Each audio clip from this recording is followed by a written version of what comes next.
Hey everybody, welcome back to El Dorado, EU4 multiplayer featuring Arumba and Quill and Mathis as well. Hello. Damn it! Why did you do me first this time? I thought you wanted the respect of being the first introduction. I don't care the order. It's you've got to be consistent.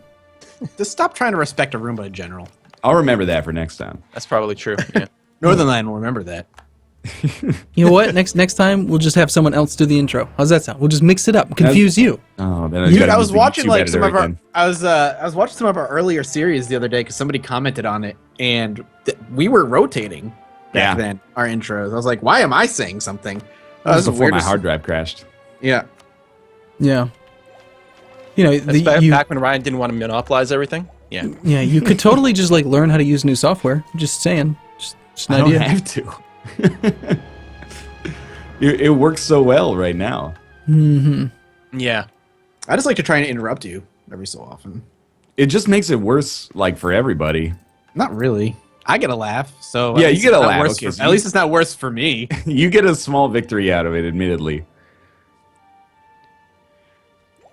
You know, I think I might have told the story on this series before, but on the like Northern Line will remember that thing.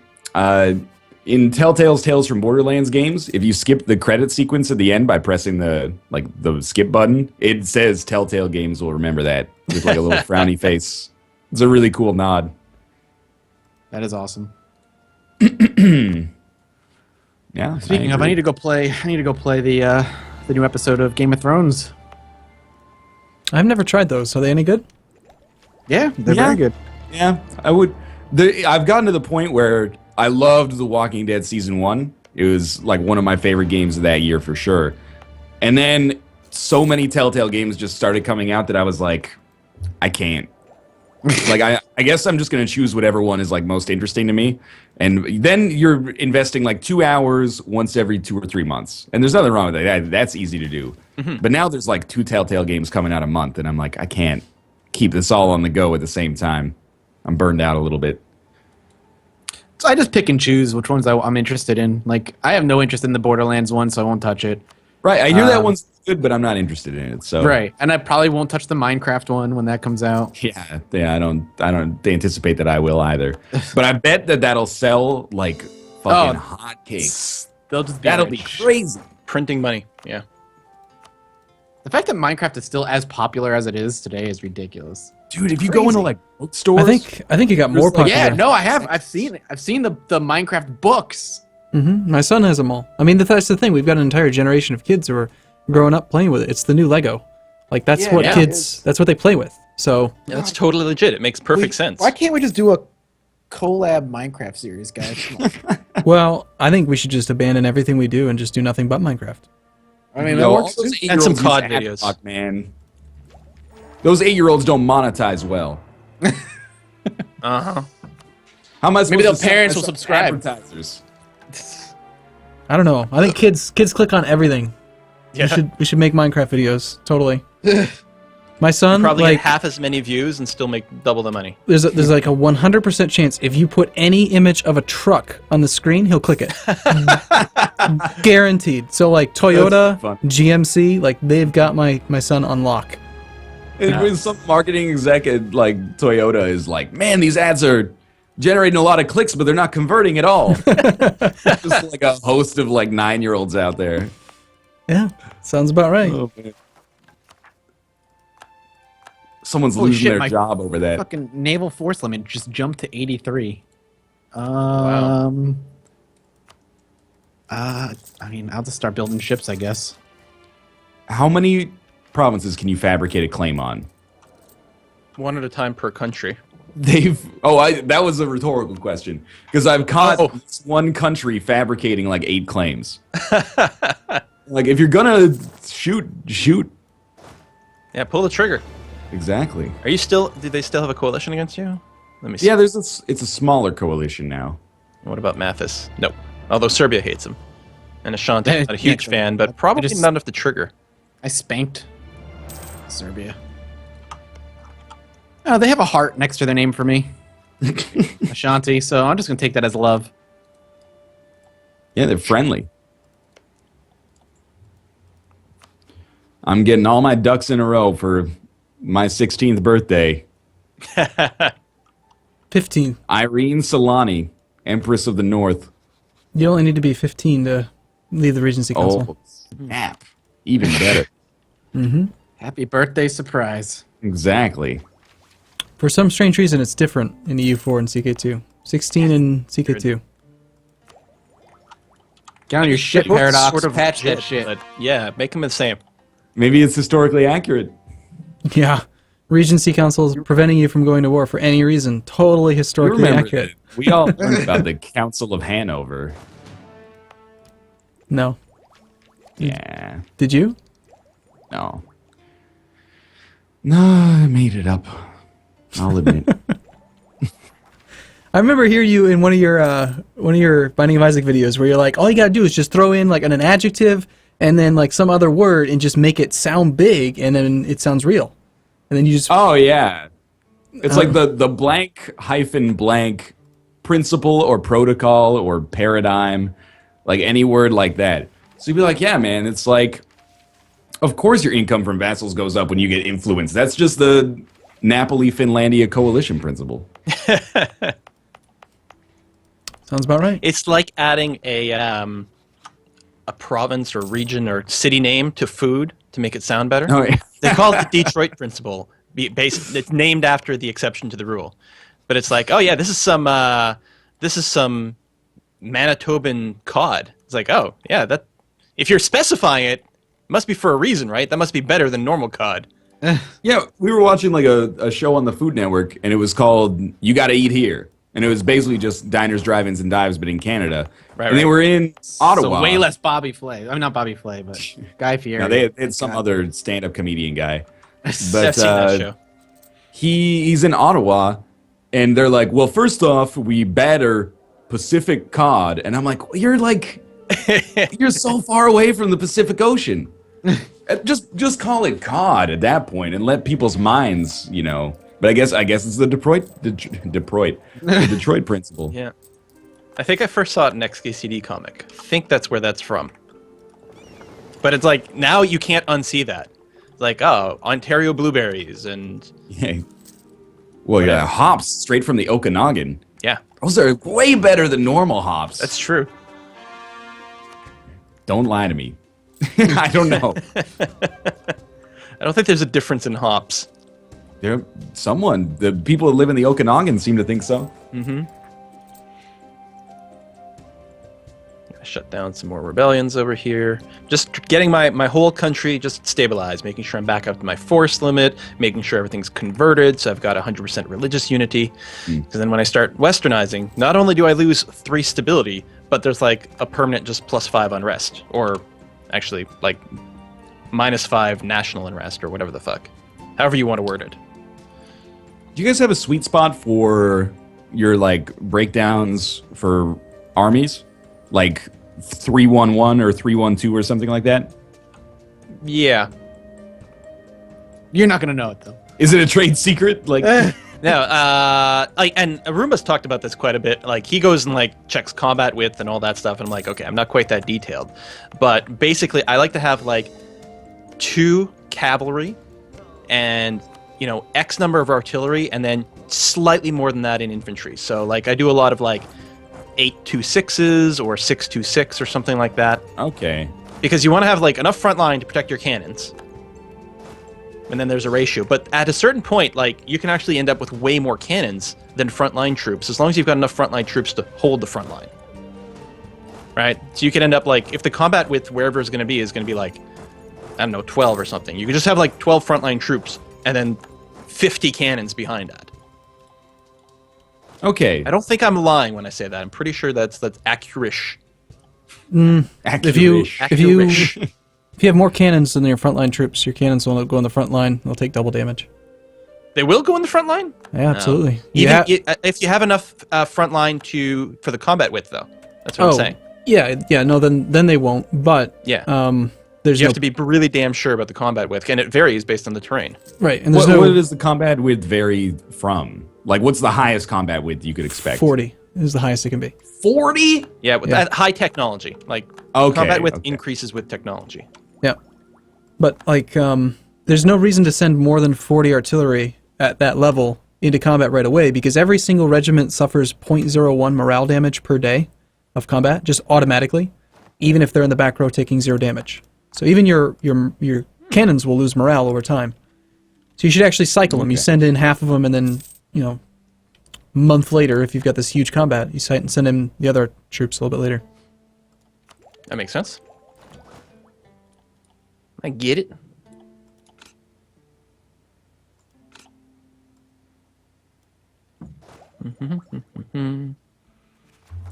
I got nothing to do, but my country is starting to look good. Yeah. I feel that. Oh, I'm supposed to be mostly improving things here, actually. Tavi Karjalainen is working to annex vassal. He's been doing it for 283 days. He is 0.0% of the way done. Nice. Cool. All right. Well, hey, you said all your diplomats are working, right? Just very poorly. Diplomatic reputation -3. That's probably causing some issue there. Yeah, it might have something to do with it. It's not that significant, though. Really? It goes away pretty quick. It's probably, are you overextended right now? Like, No. You have annexed subjects? Did you annex a subject already? I did annex a subject recently. Then in your, if you press F11, you'll see in your country modifiers list, you'll see a little dove that says annexed subjects. It'll tell you when it goes away. Oh, yeah. Okay, it goes away in like 5 years. Yeah. So until that's gone, you will have like -3 diplo rep, and you'll have a hard time actually annexing anyone else. yeah, the annexing gets like, that's the biggest influence. Other things, the diplomatic rep doesn't really matter, but for annexing, it makes a huge difference. Just makes it like take longer. It doesn't cost you more or anything like that. In fact, if you have like really positive diplomatic reputation, you can spend like a crap ton of diplo points per month on the annexing. The annexing will go fast, but you might be like, where'd all my points go? That's fair. I am spending way too much money on a Diplo a Diplo advisor to raise Diplo reputation in the hopes that maybe I can get this a little bit closer to done before my birthday. But I'm losing money in the process. That's okay. I really want a little bit more territory over here. See, my goal is to see how many times I can get the game to put my name on the map. That's at least little clumps all over. Yeah, I got 1, 2, 3, 4, 5, 6, 7, 8, 9, 10, 11, 12 times. That's pretty amazing. Wait, Bermuda, 13 times. Nice. Yeah, there we go. That's what it's all about. It's not about the size of your size, it's about the number. I don't know. If you added those font sizes all together, it would be higher than any of ours. Totally. Oh, yeah. Yeah. It's probably true, yeah. No, I'm still pretty low on the score. I still have 38 points. I'm still gaining 0 points a month. So that's not a good sign. My military rank is finally decent again. I'm sitting around like 30 for a little while there, but I'm almost right back to my force limit. And that's without any mercs.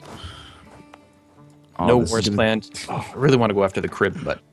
it's gonna take 300 months for him to annex this right now. Yeah, but that debuff will go away. You can also get a Diplo Rep Advisor. That's what I did. He has one. It's gonna take him. Yeah. It's gonna take him 60 years or whatever that is. Jeebus. Fucking war. I don't it's want to be in this It's war like anymore. 4 years until that the penalty goes away. Actually, wouldn't that only be like 25 years? I think. 12 per month. It's not forever, but it is a long time. That's actually not. I mean, for a big country, 25 years is pretty common for me at least. Depends on their base tax, but It hurts a little bit more because like I used to own this country and then the coalition fired. So it's like I'm just taking them back. It really should be faster. Yeah, they've already been part of you once. Like, the paperwork's all there. Exactly. Just photocopy the existing forms, yeah.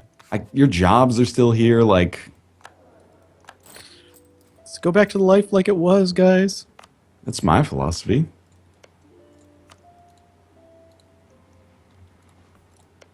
we got some uprisings going on here. 8 years, Gazira. 1.6 years. How long are you going to stay in this war, Huron? Holy fuck. They're doing really well, man. They're doing all right. They have a 32 stack that they won't, like, carpet siege with. Just sitting there in Roma.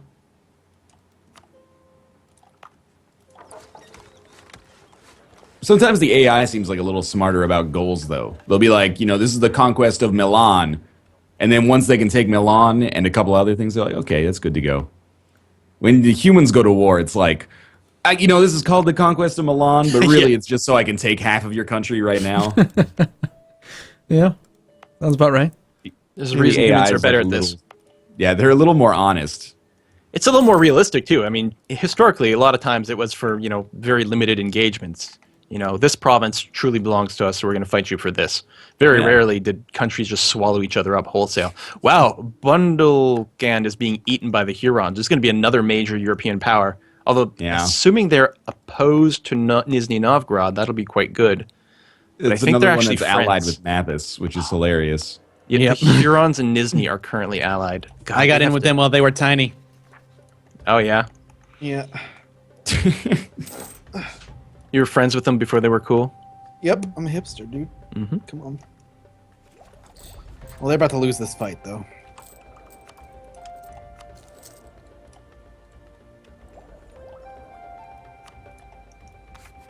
All right. Mark your calendars. June 1548. That's when I'm going to have the Diplo points necessary to take this idea. Get ready. That's not far at all. Can't wait. It's a race between will I be 16? Will this country be annexed? Lots of different things going on. Sorry, 15, right? 15? 15. 15. And they lost the fight, and they just lost like 11 war score. Well, when did Thuringia get so big? I know, and they're one of the people that are against you. Yeah, they Hate your guts. don't ever change. Like, I invested a lot into getting them to like me a little bit more.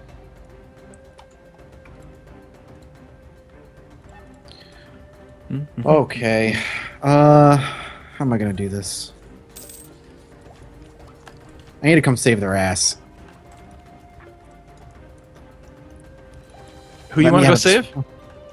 Huron. I just want to be out of this war. Ooh, I could separate peace out of this war. You should push, Yeah, just do like, that. in, man. I have to ask for military access from like 3 different people if I want to do that. Just use comms. My seven transport ships Yeah, man. to transfer all 45 regiments. You don't need to transfer all 45. How many troops does Bundelkand have? Like 21 right now. Canada's not the emperor anymore. It's Mexico. North American Mexico. What does that mean? Is that actually Canada, like over in the New World? Can't be, right? No, Canada No. is in Germany.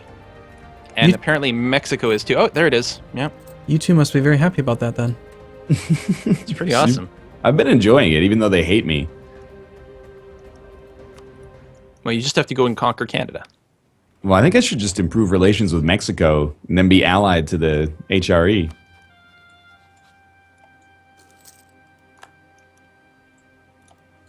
Is ever gonna fire? Maybe not.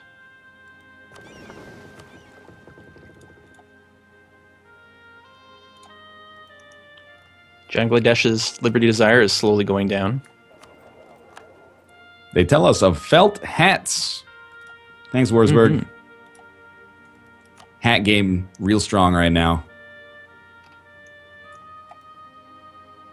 Gotta have a fancy hat. It's critical. Everybody in the HRE hates me, but I'm allied to the Emperor. It's perfect.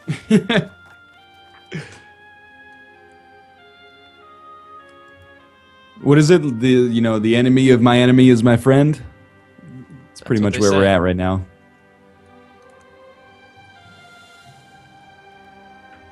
All right, I'm coming, Huron, motherfuckers. You don't sound very happy about that, Mathis. They should be done with this war already. I got nothing to do but save points. Like, they have the opportunity to squash the enemy army, but they didn't. Oh, that's the timer. Wow, it's flying by. Mm-hmm. Is everybody good? Yeah. I'm fantastic. Thanks for asking. No problem. I just want to check when my Regency Council ends. January 23rd, 1546. It's on, baby. Nice. It's almost there. Not a girl, not yet a woman. Hey, thanks for watching. I hope you guys have enjoyed the episode. If you did, click the like button on who or whomever you're watching. And of course, if you want to watch all of us at the same time, you should be able to find a ViewSync link over at Arumba subreddit, or you can maybe, hobble together your own. We'll be back tomorrow with another episode. For now, thanks for watching, and we'll see you then. Bye. Bye-bye. See you soon.